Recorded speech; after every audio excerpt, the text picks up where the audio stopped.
할렐루야. 오늘 또 이 주일 새벽에 깨우시는 모든 분들에게 주님의 큰 은혜가 함께 하시길 축복합니다. 여러분 혹시 오페라 좋아하세요? 오페라? 오늘 이 137편을 이렇게 첫 1절을 딱 읽자마자 오페라, 특히 이 베르디의 오페라를 좋아하시는 분들은 딱 떠오르는 하나의 노래가 있을 거예요. 워낙 세계적으로 유명한 오페라인데 이 베르디의 나부코 중에 히브리 노예들의 합창이라고 하는 이 오페라가 있어요. 말 그대로 히브리 노예들의 합창. 오늘 이 배경이에요. 그러니까 바벨론으로 이제 나라가 망하고 바벨론으로 잡혀간 이 유대인들이, 히브리 노예들은 바로 유대인들이 이제 바벨론 유프라데스 강가에서 불렀다는 노래. 그래서 그 노예들의 합창인데 오늘 바로 이렇게 1절에 그렇게 되잖아요. 우리가 바벨론의 여러 강변에 거기서 앉아서 시온을 기억하며 뭐했다? 울었다. 이 울었다라고 하는 것은 또 다르게 말하면 눈물의 찬양, 눈물의 노래라고도 할 수 있는데 2002년도에 그 뉴욕 필하모닉 오케스트라의 이 메트로폴리탄 오페라단이 공연했던 2002년 그 공연이 지금도 회자가 되고 있는데 한번 기회가 되시면 보세요. 참 굉장히 감동적으로 그렇게 오페라를 하고 있는데 오늘 이제 우리의 신앙 가운데 보면 이 찬양이라고 하는 게 굉장히 중요하잖아요. 오늘 새벽에도 우리가 이 새벽 기도의 문을 뭐로 열었어요? 찬양으로 열었잖아요. 모든 공적인 예배마다, 그리고 사적으로 드리는 예배, 개업 예배든 장례식이든 결혼식이든 모든 자리에는 빠지지 않고 들어가는 게 뭐예요? 찬양이에요. 그러니까 신앙생활에 있어서 이 찬양이라고 하는 것은 절대적인 아주 중요한 그런 위치를 점하고 있는데 오늘 지금 2절에 보면 이렇게 되어 있죠. 그 중에 버드나무에 우리가 우리의 수금을 뭐했다? 걸었다. 수금을 걸었다는 건 뭐예요? 찬양을 하겠다는 거예요? 안 하겠다는 거예요? 노래를 하겠다는 거예요? 안 하겠다는 거예요? 안 하겠다는 거죠. 지금 기타가 걸려 있잖아요. 걸어놨다는 건 안 하겠다는 거예요. 그러니까 지금 이들의 수금이라고 하는 건 하나님을 찬양하는 찬양의 이 악기인데 바벨론으로 붙잡혀간 이 유대인들이 하나님에 대한 노래가 멈췄다는 얘기거든요. 멈췄다. 그만큼 왜냐하면 지금 상황이 너무 슬프고 기가 막히고 참 노래를 할 그런 상황이 아닌 거야. 그래서 멈추고 있는데 오히려 옆에서 그 바벨론 사람들이 이 유대인들에게 노래하라고 합니다. 노래하라고. 3절에 보세요. 이는 우리를 사로잡은 자가 거기서 우리에게 노래를 청하여 우리를 황폐하게 한 자가 기쁨을 청하고 자기들을 위하여 시온의 노래 중 하나를 노래하라. 시온의 노래 중 하나라는 것은 누구를 노래하는 거예요? 하나님에 대한 찬양을 말하는 거야. 그러니까 이 수금이라고 하는 것, 그리고 시온에 대한 노래는 하나님에 대한 찬양인데 그 찬양을 누구를 위해서 해달라? 바벨론 사람들이 해달라는 거예요. 그럼 그 찬양을 듣고 자기들도 하나님을 경배하겠다는 거예요? 아니에요. 이제 조롱하는 거예요. 야, 노래 한 곡 해봐. 너희들 저 악기도 있는데 한번 한 곡 좀 뽑아봐. 이런 식이에요. 술자리에서 한 곡 좀 뽑아봐. 이러면서 이제 광대 짓거리를 하라는 얘기예요. 이게 좀 붙잡혀온 것도 서러워 죽겠는데 세상에 광대 짓거리를 하라고 하는 거죠. 그거에 대해서 오늘 그들은 이렇게 얘기합니다. 4절, 우리가 이방 땅에서 어찌 여호와의 노래를 부를까? 이방 땅에서 하나님을 찬양하지 않는다는 얘기가 아니라 즉 그 바벨론의 그 세상에 영합을 해서 그들을 즐겁게 하는, 그들을 기쁘게 하는 그런 노래는 하지 않겠다. 왜? 우리는 오직 이 찬양은 누구에게만 돌려야 되니까? 하나님께만 돌려야 되기 때문에 세상을 위한 노래는 하지 않겠다. 그런 어떤 결단, 굉장히 아주 강한 그런 결단이 이제 이 속에 숨겨져 있는 거죠. 결국 대목 4절을 보면 우리가 이방 땅에서 어찌 여호와의 노래를 부를까? 이건 지조거든요. 비록 포로로 잡혀왔지만 내가 너희에게 놀아나서 너희가 시키는 대로 하나님을 찬양하는 노래를 가지고 광대짓거리 하지 않겠다. 어떤 굉장히 예전에 고려시대 종몽주가 썼던 단심가가 생각이 나죠. 그죠? 이 몸이 죽고 주고 100번 고쳐주고 넋이라도 있고 없고 임향한 일편단심이야 가실 줄이 있으랴. 그거를 주님께 딱 돌리면 돼요.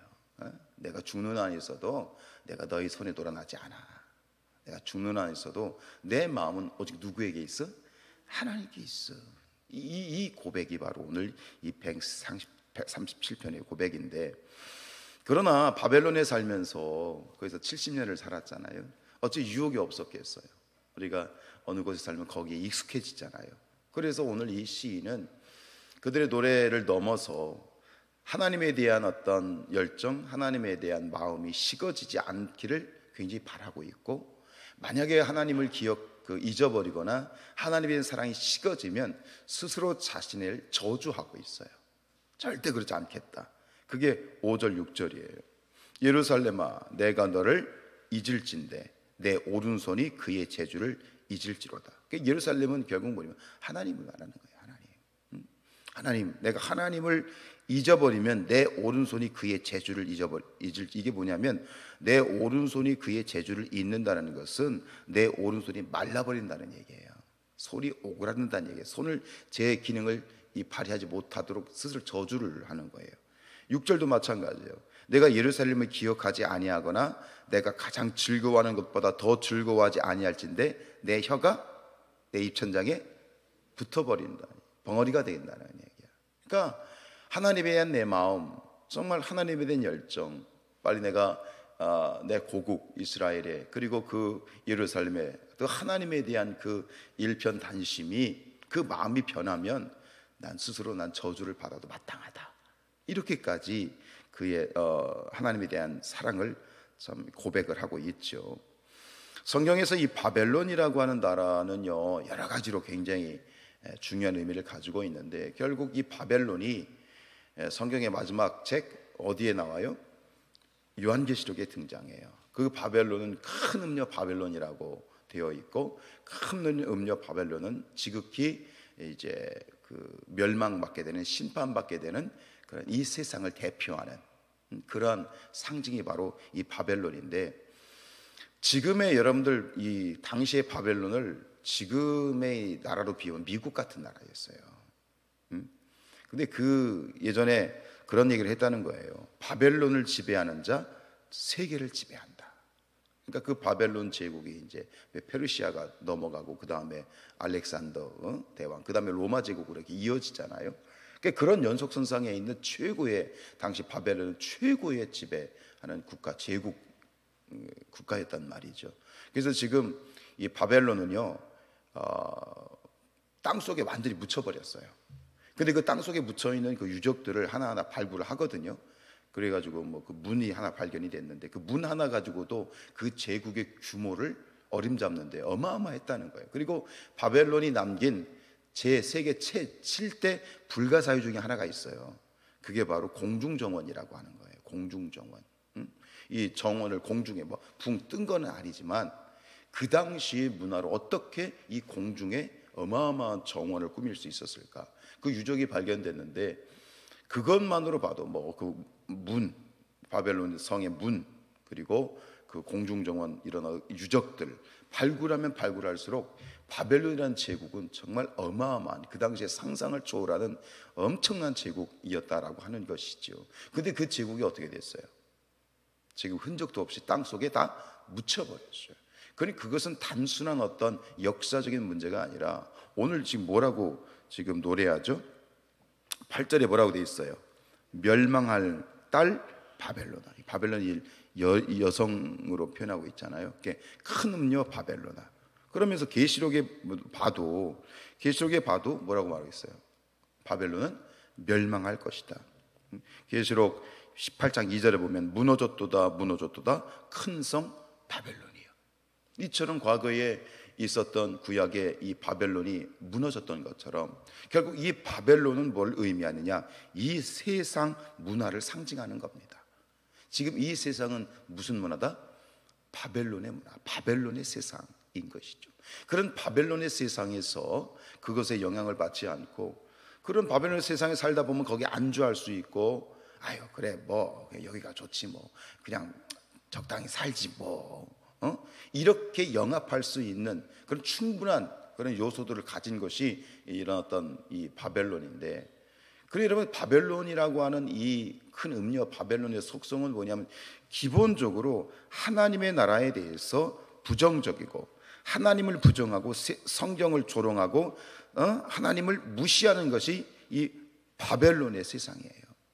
여러분, 이 세상이 절대로 우리의 믿음을 지원하지 않습니다. 하나님을 거부하죠. 그냥 무조건 거부하는 거예요. 무조건 반대하는 것이 이 바벨론의 세상인 것이죠. 여러분, 왜 오늘 이 137편을 읽으면서 하나님께서 왜 우리에게 이 137편을 주셨을까?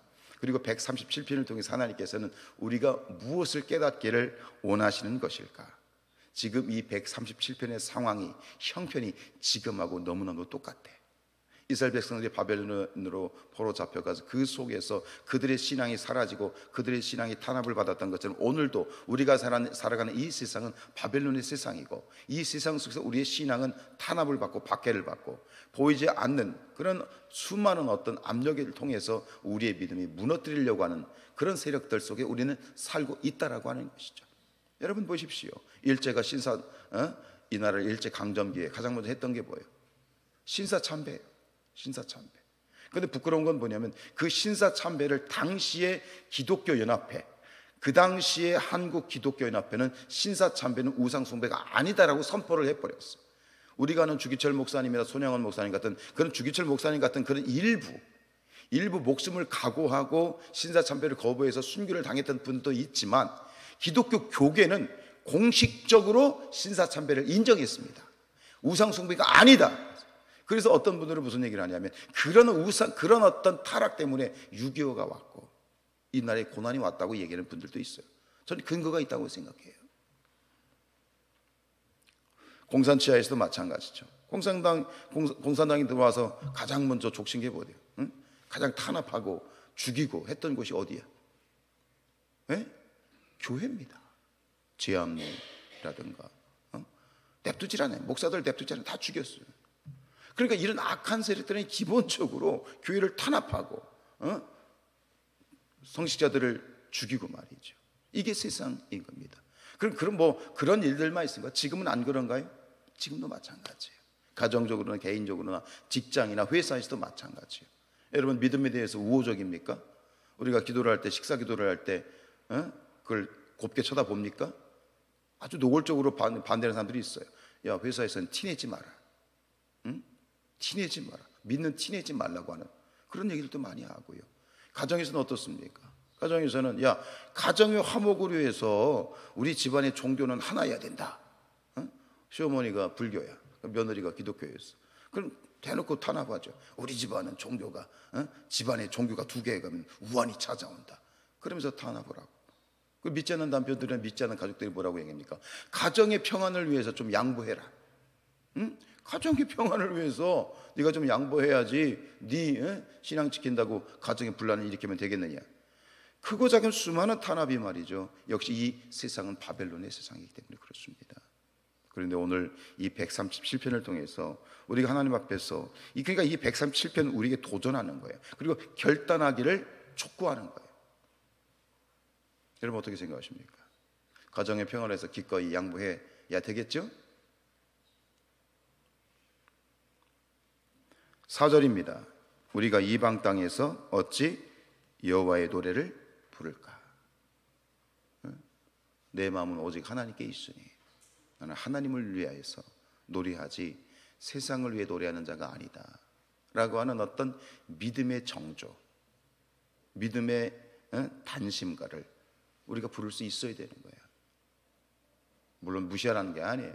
가족들을 무시하고 저 마귀 것들 이렇게 딱 잘라서 정죄하라는 얘기가 아니에요. 그런 분들이 있어요. 믿지 않는 가족들을 저 마귀 새끼라고 막 정죄하고 막 그것도 아니야. 그러면 안 돼. 그런 식으로 노골적으로 정죄하면 안 돼. 기도해야지. 그러나 중요한 건 우리 중심은 늘 하나님께 있고 오직 하나님을 위해 노래하리라. 오직 하나님을 위해 노래하리라 라고 하는 그런 중심을 가지고 이 만만치 않은 바벨론의 세상에서 우리의 믿음을 지키고 하나님에 대한 신앙을 지키고 중심을 지키고 오직 하나님만을 위한 노래를 부를 수 있는 그런 저와 여러분들의 믿음과 신앙이 될 수 있기를 주님의 이름으로 축복합니다.